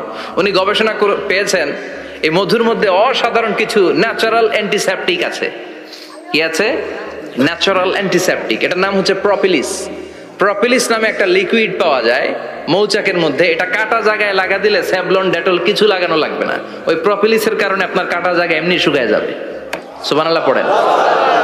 দ্বিতীয় বিশ্বযুদ্ধে রাশিয়ান যত সৈনিকরা যুদ্ধে আহত হতো ওরা আলাদা করে অ্যান্টিসেপটিক খাইতো না, ওরা মধু আইনা লাগাই দিত আর সুস্থ হয়ে যেত। সুবহানাল্লাহ পড়েন। নিউজিল্যান্ডের কিছু বিজ্ঞানীরা আবিষ্কার করেছে মৌমাছির হুলের ভিতরে রেমিটিক ফিভারের অ্যান্টিবায়োটিক আছে। অনেকের বাত জ্বর হয়, বাতের ব্যথা থাকে না? থাকে, মুরব্বীদের বেশি হয়। ওই জায়গার মধ্যে যদি আপনি মৌমাছি এনে ঢুকাই দিতে পারেন, মৌমাছির হুল লাগাই দিতে পারেন, ভালো হয়ে যাবে। মৌমাছি যখন হুল ফুটে আরাম লাগে না অনেক? খাইছেন? কামড় খাইছেন? হ্যাঁ, মজা লাগে। তো নিউজিল্যান্ডের এই গবেষকরা এরা আবিষ্কার করেছে যে মৌমাছি যদি হুল ফুটিয়ে দেয় ওইখানে বাতের ব্যথা থাকলে বেদনা থাকলে এটা ভালো হয়ে যাবে। আমি নিজে দেখেছি, বিবিসি একটা ডকুমেন্টারি। ইজিপশিয়ান একজন ফিজিশিয়ান চিকিৎসক, উনি ওনার বাতের ব্যথায় আক্রান্ত যত রোগীরা আছে ওদের গায়ের মধ্যে মৌমাছি এনে এনে নিজে নিজে হুল ফুটায়। রোগী চিৎকার মারে ও মাগো ও আল্লাহ গো, কিন্তু একদিন পরে ব্যথা নাই আর কয় ভালো হয়ে গেছে। সুবহানাল্লাহ কইবেন না? তো এজন্য এই কার্ল বন ফ্রিজ 1973-তে দ্য ডান্সিং বিজ লেখে গোটা বিশ্বকে তাক লাগিয়ে দিয়েছে। তার গবেষণার প্রতিটি পয়েন্ট কোরআনের আয়াতের সাথে মিলে যায়। চিৎকার করে পড়েন আল্লাহু আকবার। এই যে আমরা মধু খাই, এই মৌচাকের ভেতরে অন এন অ্যাভারেজ অ্যারাউন্ড 60,000 মৌমাছি থাকে। তিন ভাগে, একটা হচ্ছে কুইন বি, একটা মেল বি, আর একটা হচ্ছে ওয়ার্কার বি। একটা থাকে রানী মৌমাছি, এর নেতৃত্বে সবাই চলে। আর একটা থাকে মেল বি, পুরুষ মৌমাছি, বংশ বাড়ানোর জন্য এদের কাজে লাগে। আর সব হচ্ছে ওয়ার্কার বি, সবাই কাজ করে। আল্লাহ বললেন সুম্মা কুলি মিন কুল্লি সামারাত ফাসলুকি সুবুলা রাব্বিকি যুলুলা। আল্লাহ সিক্রেট মেসেজ দিয়ে বললেন গাছের উপরে বাসাবাদ, পাহাড়ের উপরে মৌচাকের বাসাবাদ, উঁচু উঁচু জায়গায় তোমরা তোমাদের বাসা বাঁধো। সুম্মা কুলি মিন কুল্লি সামারাত, এরপর এলাকার যত মিষ্টি মিষ্টি ফুল আছে ফল আছে ওখান থেকে রস নিয়ে আসো। সুবহানাল্লাহ। পুষ্প রস সংগ্রহ করে মধুগুলো, এটার বলে sweet nectar. They collect the sweet nectar from the flowers. এবং মধুর মধ্যে এত চমৎকার জিনিস থাকার কারণ হচ্ছে মৌমাছিগুলো ওই এলাকার সব ধরনের ফুল, ভালো ভালো সুগন্ধযুক্ত ফুল ফল থেকে রস নিয়ে আসে। তো ওই গাছগুলোর মধ্যে বনাজি গাছ আছে না নাই? ঔষধি গাছ আছে না নাই? এজন্য মধুরে বলা হয় সব রোগের ঔষধ। যত বনাজি ঔষধি গাছের নির্যাস আর পুষ্প রস আছে সব আল্লাহ মধুর ভিতরে ঢুকায়া মধুকে আল্লাহ ন্যাচারাল ভ্যাকসিন বানিয়ে দিয়েছেন। চিল্লায়ে পড়েন আল্লাহু আকবার। আল্লাহ বললেন সুম্মা কুলি মিন কুল্লি সামারাত, সব ফল আর ফুল থেকে নেকটার পুষ্পরস নিয়ে আসো। ফাসলুকি সুবুলা রাব্বিকি যুলুলা, যেমন যেমন গিয়েছিলা পথ চিনায় আবার ফিরে আসো। ইয়াখরুজু মিন বুতুনিহা শারাব, এরপর তাদের পেট থেকে বের হয় শারাব। মুখতালিফুন আলওয়ানু, এক একটা মধুর কালার হয়ে যায় এক এক রকম। কোন সুবহানাল্লাহ। সরষে ফুলের মধু একটু সাদা সাদা হয় না? আমি হচ্ছি মধু খাওয়ার পোক। আমি দেশে বিদেশে যেখানে গিয়েছি ফ্রেশ হানি আমি অনেক খুঁজেছি। ইয়ামানি একটা মধু পাওয়া যায়, ইয়ামানের সাওয়াহিলি এলাকায়, পাহাড়ি এলাকায়, একেবারে কুচকুচে কালো। আবার অনেক মধু আছে কিছুটা খয়েরি এবং হলুদ বর্ণের। কিন্তু সরষে ফুলের যে মধুটা এটা অনেকটা সাদা। এই পুষ্পরস নিয়ে মৌমাছিগুলো মৌচাকের মধ্যে ঢেলে দেয় না, এগুলো খেয়ে ফেলে। প্রত্যেকটা মৌমাছির পেটের ভেতরে আল্লাহ 2টা করে স্টোমাক দিয়েছে, পাকস্থলী। সুবহানাল্লাহ পড়ে। এটাই Karl von Frisch the dancing bees বইয়ের মধ্যে লিখেছে গবেষণায়, যে 2টা পাকস্থলী। একটা পাকস্থলী দিয়ে মৌমাছি খায়, নিজে খেয়ে বাঁচে। আর একটা পাকস্থলী দিয়ে এই ফ্লাওয়ার নেক্টার পুষ্প রস সংগ্রহ করে ওই পাকস্থলীতে রাখে। ওই পাকস্থলীর ভেতরে আল্লাহ একটা ন্যাচারাল এনজাইম দিয়েছেন। ওই এনজাইমের সাথে ওই পুষ্প রসটা মিক্সড হয়। তারপরে আরেকটা টিউব আছে, ওই টিউব দিয়ে মৌমাছি যে সে বাসার মধ্যে মৌমাছির যে যে সেখানে সাপ্লাই করে দিয়ে আসে, মধু ঢুকিয়ে দিয়ে আসে, চিল্লায় পড়েন সুবহানাল্লাহ। তার মানে বিষয়টা এমন না ফুলের রস নিয়ে মৌচাকের দিয়ে আসলো, ফুলের রস সে নেয়, তার স্পেশাল একটা স্টোমাকের মধ্যে ঢুকায়, সেখানে এনজাইম দিয়ে পাচক রস দিয়ে আল্লাহ এটাকে সমৃদ্ধ করে দেয়, তারপর আলাদা একটা নল দিয়ে টিউব দিয়ে মৌচাকের ভেতরে ঢুকিয়ে দেয়। কোন সুবহানাল্লাহ। কি অসাধারণ পদ্ধতিতে আল্লাহ মধু বানালেন, আর কি সুন্দর মধু হাতের মধ্যে লয়া জিব্বা দিয়া চাটে আর গান গায়, মধু হই হই বিষাবাইলা। আছে না নাই? আল্লাহ শুকরিয়া নাই? মধু খায় আর গান গায়, মধু হই হই বিষাবাইলা, অনহারণে ভালোবাসার দাম নদিলা। আছে না নাই? ডাকাই তাই মধু খেয়ে শুকরিয়া করতে হবে কার? বসো, চিৎকার করে বলেন শুকরিয়া করতে হবে কার? আল্লাহ বললেন ইয়াখরুজু মিন বুতুনিহা, এটা মধু সরাসরি চলে আসে না, ওর পেট থেকে বের হয়। মুখতালিফুন আলওয়ানুহু, বিভিন্ন রঙের মধু। আছে না নাই? ব্ল্যাক কালারের মধু হয়, হোয়াইট হানি হয়, অর্গানিক হানি হয়, ক্রিমড হানি হয়, কত ধরনের মধু যে আল্লাহ পৃথিবীতে রেখেছে তার ইয়ত্তা নাই। এরপর আল্লাহ বললেন ফিহি শিফাউন লিন্নাস, মধুর ভিতরে শিফা দিয়েছে কে? এজন্য বিশ্বনবীর খাদ্য তালিকার মধ্যে মধু আছে না নাই? বিশ্বনবী সুগন্ধযুক্ত ওলা মধু খেতেন, দুর্গন্ধযুক্ত ওলা কোনো মধু মুখে নিতেন না। সুবহানাল্লাহ। বিশ্বনবীর জামানায় মাগাফির নামে একটা মধু ছিল, দুর্গন্ধযুক্ত, এটা কখনো বিশ্বনবী মুখে নিতে চাইতেন না। সুগন্ধযুক্ত মধু সবসময় বিশ্বনবী খেতেন। বিশ্বনবীর স্ত্রীরা এই সুগন্ধিযুক্ত মধু বোতলের মধ্যে প্রিজার্ভ করে রাখতেন বিশ্বনবীকে দেওয়ার জন্য। বিশ্বনবী প্রাণ ভরে এগুলো পান করতেন। সুবহানাল্লাহ। বিশ্বনবী যে সমস্ত খাদ্যগুলো পছন্দ করতেন হাদিসে এসেছে, বিশ্বনবী রুটি খেতেন, খেজুর খেতেন, খেজুর, খেজুর চিনেন? বালাহ, তামার, দুধ খেতেন, এই মধু খেতেন, জব খেতেন, বার্লি খেতেন, লাউ খেতেন, রুম্মান, ডালিম ফল, আনার ফল, আনার চিনেন? আনার, এই আনার খেতে পছন্দ করতেন বিশ্বনবী। মাশরুম খেতেন, মাশরুম, মাশরুম চিনেন? ব্যাঙের ছাতার মতো। রেস্টুরেন্টে ইদানিং মাশরুমের স্যুপ পাওয়া যায়, এটা খাবেন। যাদের চোখের জ্যোতিতে সমস্যা, দৃষ্টিতে সমস্যা, খাবেন। হাদিসে এসেছে আল কামআতু মিনাল মান ওয়া মাউহা শিফাউন লিল আইন। মাশরুম হলো মান্না সালোয়ার মতো খাবার। মাশরুমের স্যুপ যারা খাবে, চোখের জ্যোতি যাদের কম, তাদের চোখের জ্যোতি বাড়িয়ে দিবে কে? বুখারীর বর্ণনা, কানা রাসূলুল্লাহ ইউহিব্বুল হালাওয়া ওয়াল আসাল, বিশ্বনবী মিষ্টান্ন খেতে বড্ড পছন্দ করতেন, আবার বিশ্বনবী বেশি বেশি মধু খেতে পছন্দ করতেন। সুবহানাল্লাহ। কোরআনে দুইটা জিনিসের ক্ষেত্রে আল্লাহ শিফা যোগ করেছেন, যে দুইটা জিনিসের সাথে সম্পৃক্ত হলে শিফা। এক হচ্ছে কোরআন পড়লে শিফা, অনুনাজ্জিলু মিনাল কোরআনি মা হুয়া শিফা। আবার কোরআনে এই আয়াতের ক্ষেত্রে বলা হয়েছে শিফা ফিহি শিফাউন লিন্নাস। এজন্য সাইয়েদানা ইবনে মাসউদ এই উম্মাহকে উদ্দেশ্য করে বলেছেন আলাইকুম বিশিফাইন, তোমাদের উচিত দুইটা জিনিস থেকে শিফা নেয়া। এক হলো কোরআন, দুই হলো আসাল মানে মধু। কোন সুবহানাল্লাহ।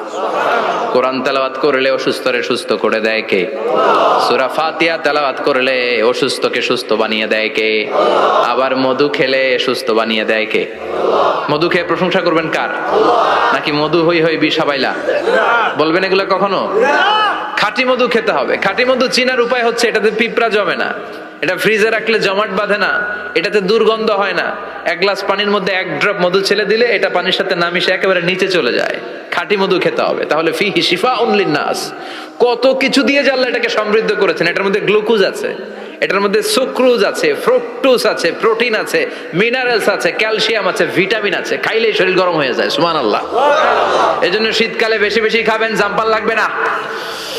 শীতকালে মধু খেয়ে রাত্রে বেলায় বের হবেন, আর মাফলার পেঁচিয়ে বেরোয়া লাগবে না। সুবহানাল্লাহ পড়েন।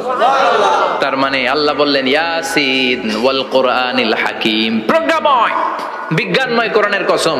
কোরআনের ভেতরে বিজ্ঞান আছে না নাই? বিজ্ঞানের কথা এই তো শুরু করলাম, আজকে সারা রাত বিজ্ঞানের কথা বলবো ইনশাআল্লাহ। থাকবেন কতক্ষণ?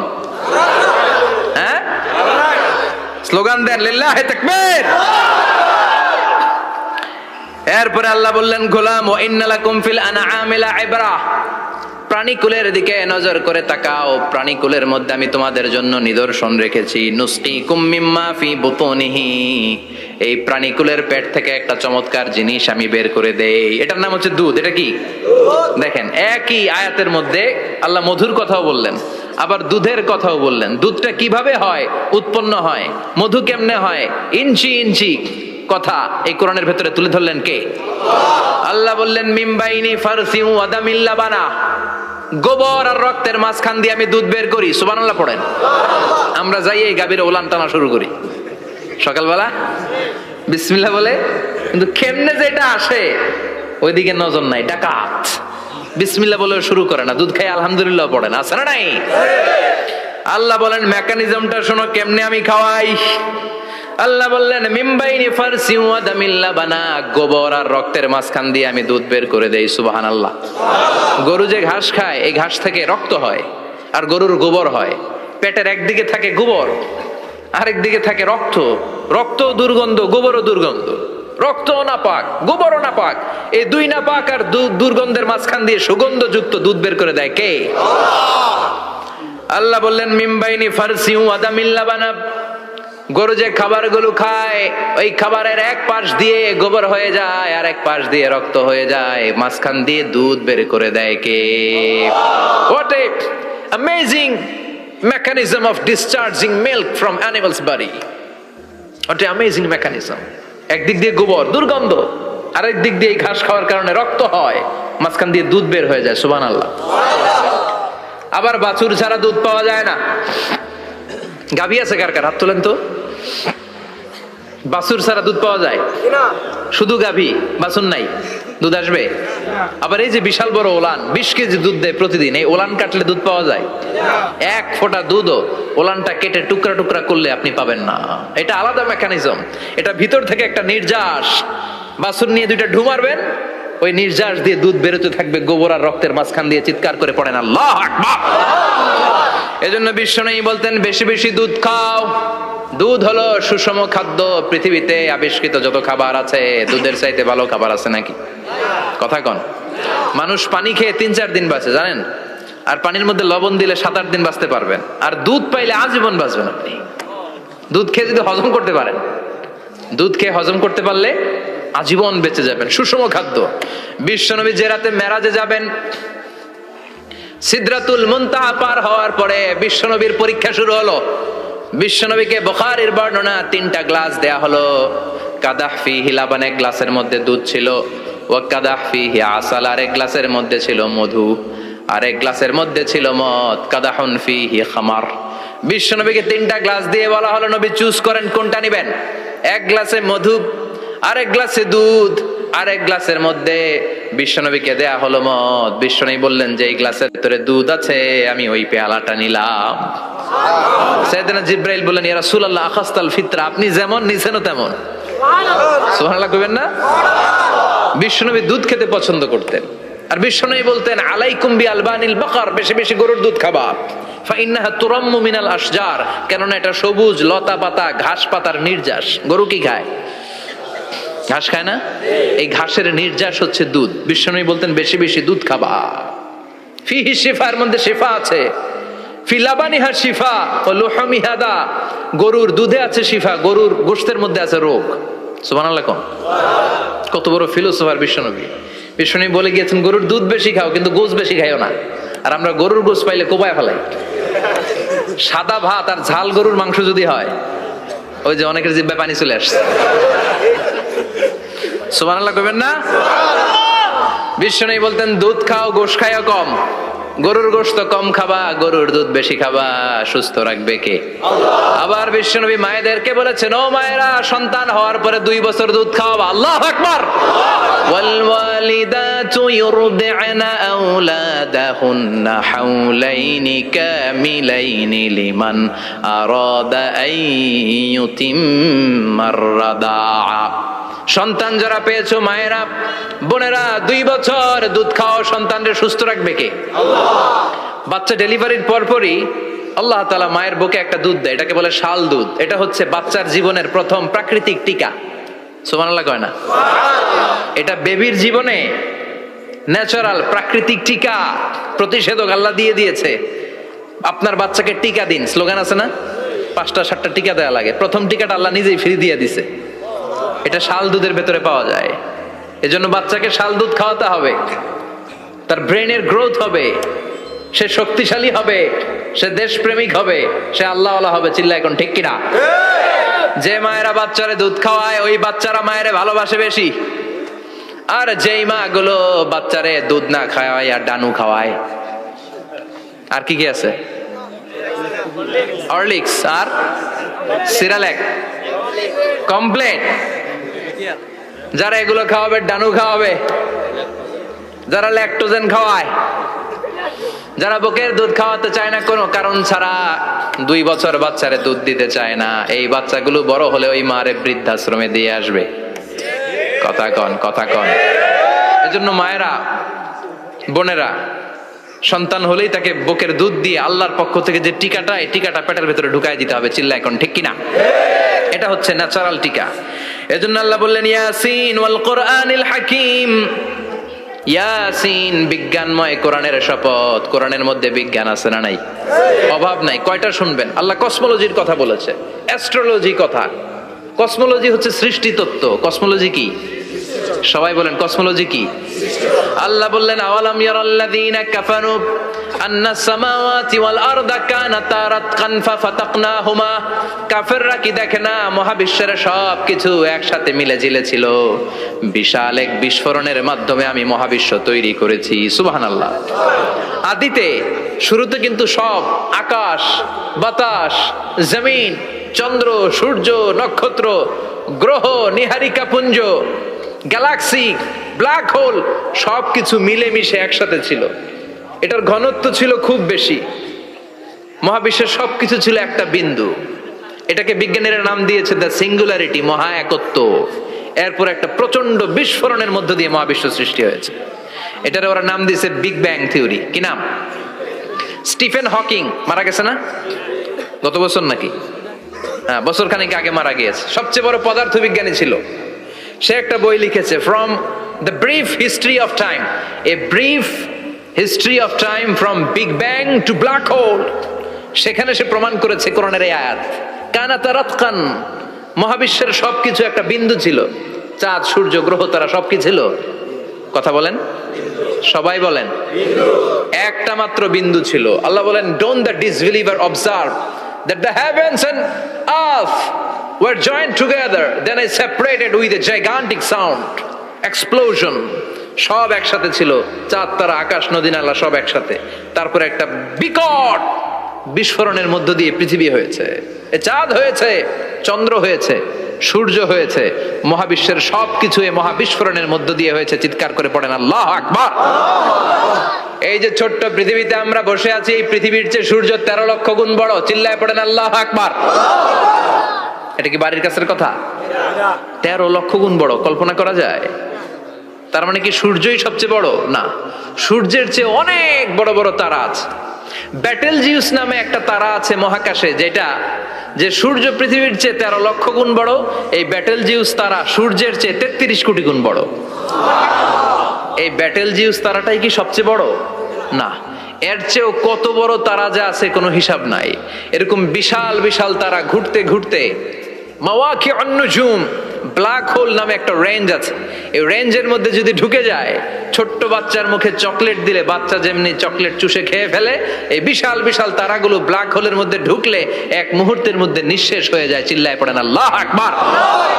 এজন্য আল্লাহ বললেন, ফালা উকসিমু বিমাওয়াকিউন নুজুম, এই তারকা নিঃশেষ হওয়ার যে জায়গাটা, এই জায়গার কসম আমি কোরআনের মধ্যে খেলাম। এই ব্ল্যাক হোলের রেঞ্জের ভেতরে তারা আসলে মুহূর্তের মধ্যে নিঃশেষ বানিয়ে দেয় কে? একটা তারার চেয়ে আরেকটা তারা বড়। এরকম হাজার কোটি তারা মিলে আমাদের গ্যালাক্সি। এই গ্যালাক্সির নাম হচ্ছে মিল্কি ওয়ে। কি নাম? আমাদের গ্যালাক্সির নাম কি? সবাই বলেন তো। Milky Way. কি নাম? এরকম একটা গ্যালাক্সি না, লক্ষ কোটি গ্যালাক্সি আছে। আমাদের গ্যালাক্সির পরে সবচেয়ে কাছের গ্যালাক্সির নাম অ্যান্ড্রোমেডা। কি নাম? এই অ্যান্ড্রোমেডা গ্যালাক্সি আমাদের গ্যালাক্সি থেকে 2.5 মিলিয়ন লাইট ইয়ার দূরে, মানে 25 লক্ষ লাইট ইয়ার। সুবহানাল্লাহ কইবেন না? আলোর গতি হচ্ছে পৃথিবীতে সবচেয়ে বেশি বর্তমান সময় পর্যন্ত, জানেন? সেকেন্ডে কত মাইল? 1,86,000 মাইল। 1 সেকেন্ডে আলো ছুটে 1,86,000 মাইল ব্যাগে। এত ব্যাগের কোন প্লেন বা রকেট নিয়ে যদি আপনি আমাদের গ্যালাক্সি থেকে মিল্কি ওয়ে থেকে অ্যান্ড্রোমেডাতে যেতে চান, তাহলে আপনার 25 লক্ষ বছর লেগে যাবে। সুবহানাল্লাহ বাড়িতে যাই বললেন। এরপর আল্লাহ বললেন ওয়াস-সামাআ বানাইনাহা বিআইদিন ওয়া ইন্না লামুসিউন, আকাশ আমি বানালাম, গ্যালাক্সি আমি বানালাম, বানানোর পর থেকে সবগুলোরে আমি প্রশস্ত করতে শুরু করে দিলাম। সব ছিল ক্ষুদ্র, একটা বিন্দুর মধ্যে আমি বিস্ফোরণ করলাম একটা আওয়াজ দিয়ে। আওয়াজটা ছিল কুন। আওয়াজটা ছিল কি? জোরে কোন, আবার কোন, কুন ফায়া। ইন্নামা আমরুহু ইযা আরাদা শাইআন আন ইয়াকুলা লাহু কুন ফায়াকুন। আল্লাহ যখন কিছু করতে চান শুধু বলেন কুন, শুধু বলেন বি। কুন মানে বি, ইট ওয়াজ, এটা হয়ে যায়। হাও বলতে দেরি। এই মহাবিস্ফোরণের নেপথ্যে যে শব্দটা ছিল সেটা ছিল কুন। সেটা ছিল কি? আল্লাহ কুন বলতে দেরি, মুহূর্তের মধ্যে বিগ ব্যাং, বিশাল এক্সপ্লোশন, তারপর থেকে মহাবিশ্ব ছড়াচ্ছে। আল্লাহ বলছেন এই কোরআনের ভেতরে বলে দিয়েছেন ওয়া ইন্না লামুসিউন, আমি এই মহাবিশ্বকে, এই গোটা ইউনিভার্সকে আমি প্রতিনিয়ত সম্প্রসারিত করছি। প্রতিনিয়ত এটা বড় হচ্ছে, সম্প্রসারিত হচ্ছে। চিল্লায় বলেন আল্লাহু আকবার। আজ থেকে মাত্র 20 বছর আগে এটা তারা আবিষ্কার করেছে। এটা কোন সাল? 2000। 20 বছর পেছনে গেলে কত? 1998, তাই না? এই 1998 সালে তারা আবিষ্কার করেছে সুপারনোভা কসমোলজি প্রজেক্ট। এই সুপারনোভা কসমোলজি প্রজেক্টে তারা এই সিদ্ধান্তে এসেছে যে মহাবিশ্ব কোন নামক এক বিস্ফোরণের পর থেকে যে সম্প্রসারিত হচ্ছে, আজ পর্যন্ত এটা শুধু বাড়ছে আর বাড়ছে, অ্যাক্সেলারেটিং হচ্ছে, এক্সপান্ডিং হচ্ছে, এটা কমছে না। কিয়ামত পর্যন্ত এটা বাড়তেই থাকবে। চিৎকার করে পড়েন আল্লাহু আকবার। এজন্য আল্লাহ বললেন ইয়াসিন ওয়াল কোরআনিল হাকিম, বিজ্ঞানময় প্রজ্ঞাময় কোরআনের শপথ। এই কোরআনের ভেতরে আমি কসমোলজির কথা বলেছি, অ্যাস্ট্রোলজির কথা বলেছি, জিওলজির কথা বলেছি, ফিজিক্সের কথাও বলেছি। সুবহানাল্লাহ। ফিজিক্স মানে কি? পদার্থ। পদার্থের সবচেয়ে বড় উপাদান হচ্ছে লোহা। লোহার কথা কিন্তু কোরআনে নাই। আছে? কই আছে? হ্যাঁ, সূরাতুল হাদিদ, লোহার নামে একটা সূরা দিয়েছে আল্লাহ কোরআনে। সুবহানাল্লাহ পড়বেন না? সূরার নাম সূরাতুল হাদিদ। সূরার নাম কি? চিল্লায় বলেন সূরার নাম সূরাতুল হাদিদ। হাদিদ মানে লোহা। আল্লাহ বললেন ওয়া আনজালনাল হাদিদা ফীহি বা'সুন শাদীদ।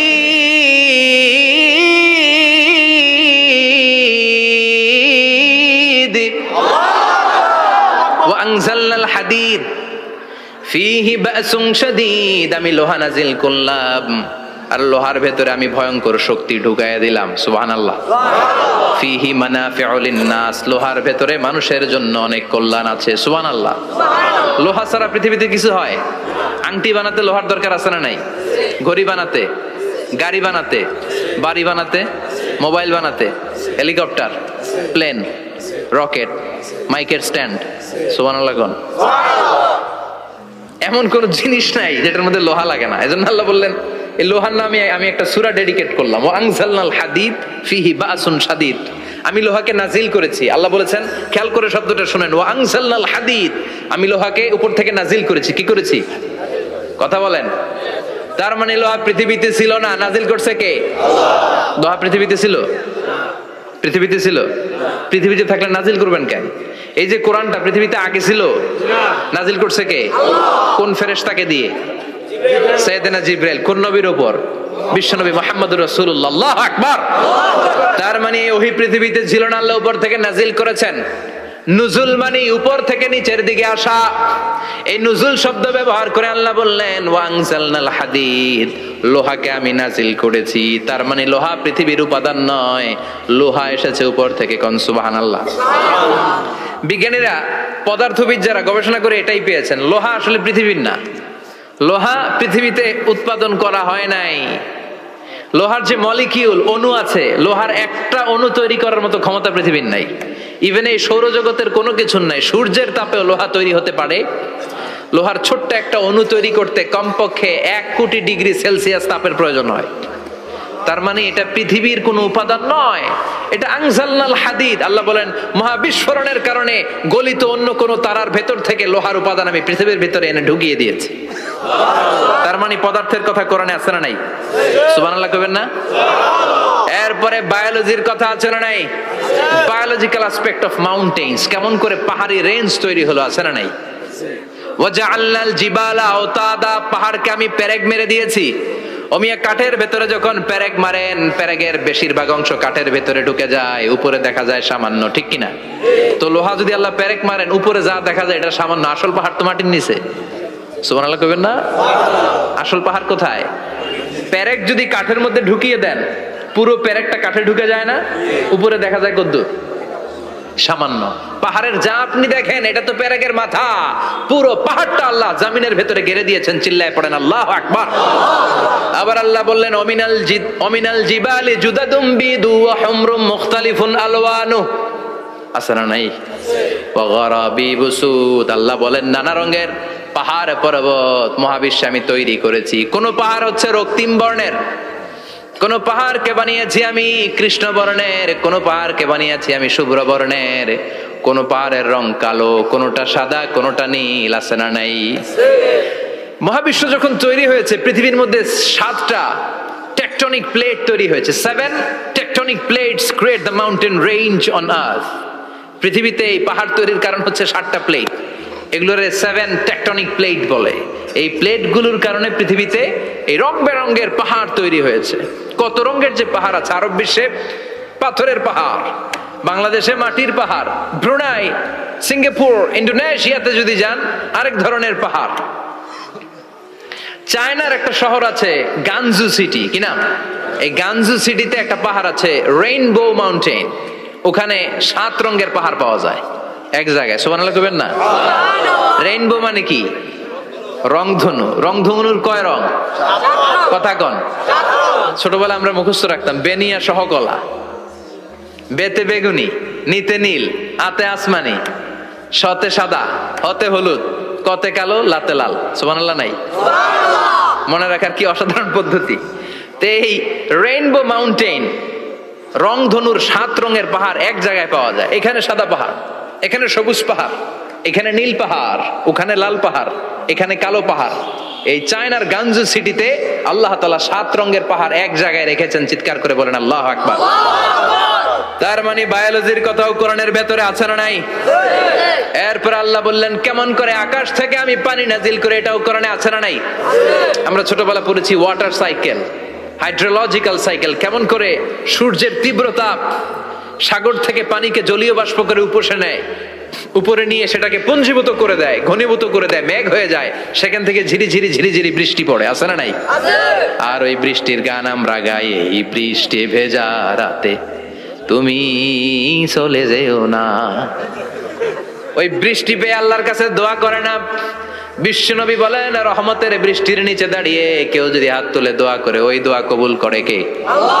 আবার আকাশের মধ্যে মেঘের ঘনঘটা দেখলে বিশ্বনবী পেরেশান হয়ে যেতেন, হয়রান হয়ে যেতেন, আর আল্লাহর কাছে বলতেন আল্লাহ এই মেঘ দিয়ে তুমি আমাদেরকে আযাব দিও না, তুমি আমাদেরকে গজব দিও না, তুমি আমাদেরকে শেষ করে দিও না, এই মেঘ থেকে তুমি আমাদেরকে রহমতের বৃষ্টি দাও। পড়ে না আমিন। বৃষ্টি দেখলে বিষ্ণু বলতেন আল্লাহুম্মা সাইয়িবান নাফিআ, ইয়া গাউসু আগিসনা গাউসান মুগীসান মারিআন মারিআন নাফিআন গায়রা দার আজিলান গায়রা আজিল। হে আল্লাহ এই বৃষ্টি থেকে তুমি ঠান্ডা রহমতের পানি দাও। কি দাও? আল্লাহ মেঘে দে পানি দে ছায়া দে রে তুই, আল্লাহ মেঘে দে, পড়েন পড়েন, আল্লাহ মেঘে দে পানি দে ছায়া দে রে তুই, আল্লাহ মেঘে দে। এই ওয়াটার সাইকেলের কথা আল্লাহ বলেছেন।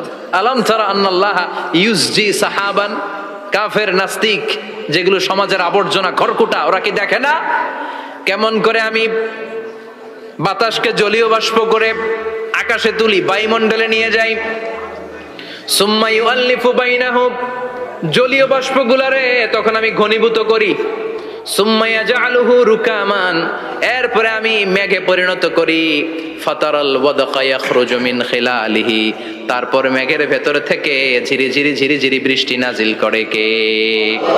আবার আল্লাহ বললেন, পানি থেকে আমি পৃথিবীর সব প্রাণগুলারে বানালাম। ওয়াজআলনা মিনাল মাই কুল্লা শাইইন হাইয়া ফালা ইয়াকিলুন। পানির ভেতর থেকে সব প্রাণের উৎপত্তি পৃথিবীর মধ্যে ঘটিয়ে দিয়েছে কে?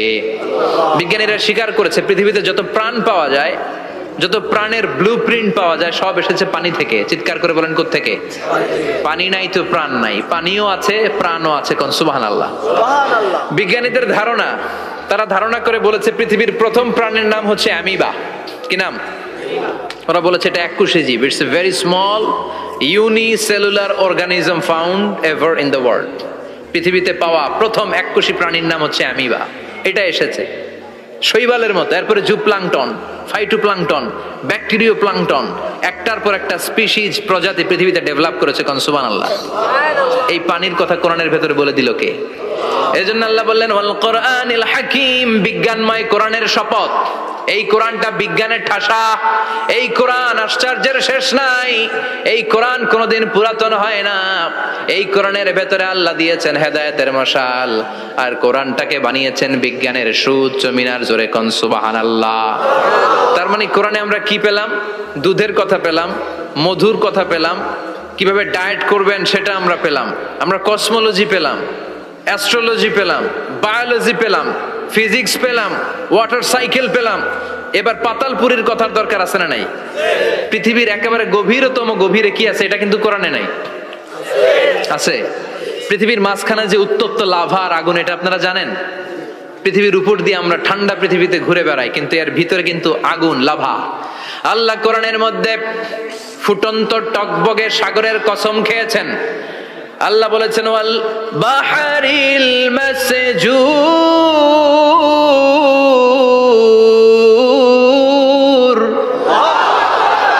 আমি কোরআনের ভেতরে ফুটন্ত টকবগে সাগরের পানির কসম খেলাম। পড়েন সুবহানাল্লাহ। সাগরের পানির ফুটন্ত টকবগে সাগরের পানির কসম। সাগরের পানি আবার ফুটন্ত হয় কি করে? পানি কি হয়? ঠান্ডা। পানি কি? কথা বলেন।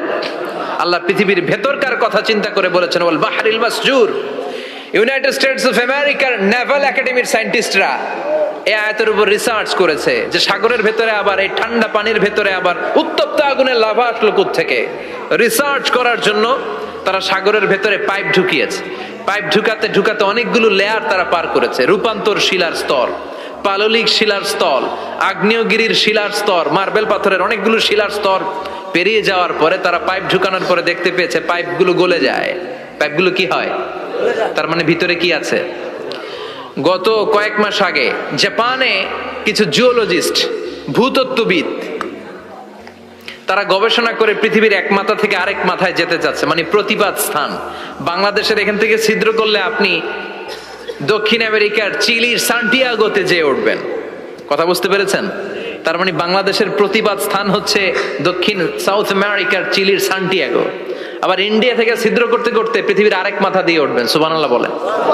এটা তারা শুরু করেছে, কিন্তু এখনো সফল হয় নাই। ইউএস এর নেভাল একাডেমির সায়েন্টিস্টরা পাইপ ঢুকাতে ঢুকাতে দেখে একটা পর্যায় শেষে পাইপ আর ঢুকানো যায় না। পাইপগুলো পৃথিবীর ভেতরে যেতে যেতে গলে গলে পানি হয়ে যায়। সুবহানাল্লাহ কইবেন না? এই রিসার্চ প্রজেক্টের যিনি চিফ, উনি বললেন, bring the water proof pipe from America. America থেকে ওয়াটার প্রুফ পাইপ নিয়ে আস। আমার এমন পাইপ লাগবে গবেষণা করার জন্য যে পাইপ আগুনে জ্বলে না। ওয়াটার প্রুফের মধ্যে আগুন লাগালে আগুন ধরবে? বুলেট প্রুফে বুলেট মারলে বুলেট ঢুকবে? মাননীয় প্রধানমন্ত্রী শেখ হাসিনা যে গাড়িতে করে চড়ে, এটা বুলেট প্রুফ কার? গুলি মারলে ঢুকবে? আবার গুলি মারতে যায় না, 14 গোষ্ঠী উদ্ধার করে ছাড়বে আপনার, খবরদার। তো আমেরিকা থেকে ফায়ার প্রুফের পাইপ নিয়ে আসা হলো। নেভাল একাডেমির চিফ সায়েন্টিস্ট পাইপ ঢুকাতে আরম্ভ করলেন। ঢুকাতে ঢুকাতে পৃথিবীতে কিন্তু অনেকগুলো স্তর আছে। এই যে বালু মাটি, সব কিন্তু বালু মাটি নয়। আপনি খুঁড়তে খুঁড়তে পেয়ে যাবেন পাললিক শিলা, এরপরে রূপান্তরিত শিলা, এরপরে মার্বেল পাথরের শিলা, এরপরে শুরু হবে গরম আগ্নেয়গিরির শিলা। ওই শিলার ভেতরে এমন আগুন আল্লাহ রেখেছে, নেভাল একাডেমির সায়েন্টিস্টরা ফায়ার প্রুফের পাইপ ঢুকাতে ঢুকাতে একটা লেভেল যাওয়ার পরে দেখে যে ফায়ার প্রুফের পাইপও গলে গলে মুহূর্তে পানি হয়ে যায়। তার মানে ভেতরে এমন আগুন আল্লাহ রেখেছে ওই আগুনের তুলনায় পৃথিবীর আগুনের মতো নয়। ওই আগুনটাই জাহান্নামের আগুন। আবার বিজ্ঞানীরা গবেষণা করে ওই আগুনের মধ্যে মানুষের চিৎকার শুনেছে। এজন্য হাদিসে এসেছে আল্লাহর ওলিরা, মুমিন বান্দারা মারা গেলে তাদের রূহগুলো আকাশে চলে যায়, ইল্লিনে চলে যায়। আর কাফের মুশরিক আর নাস্তিক গুলো মারা গেলে তাদের আত্মাগুলো পৃথিবীর মাঝখানে সিজ্জিনে চলে যায়। ওই সিজ্জিনের ভেতরে আগুন আছে না নাই? চিল্লায় বলেন।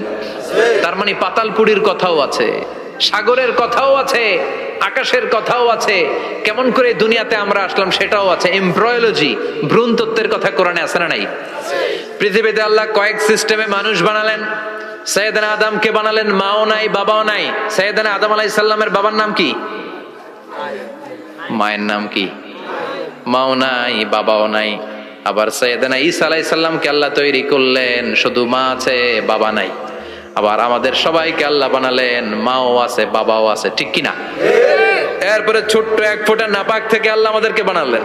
এই এক ফোঁটা বীর্যের মধ্যে যে প্রাণ আছে, এটা দুজন বিজ্ঞানী আবিষ্কার করেছে। লিয়েন হুক মাইক্রোস্কোপ যন্ত্র দিয়ে তারা বীর্যের মধ্যে, স্পার্ম ড্রপের মধ্যে গবেষণা করে পেয়েছে যে ওখানে কি যেন নড়ে। ওই এক ফোঁটা ড্রপের মধ্যে কি যেন নড়ে।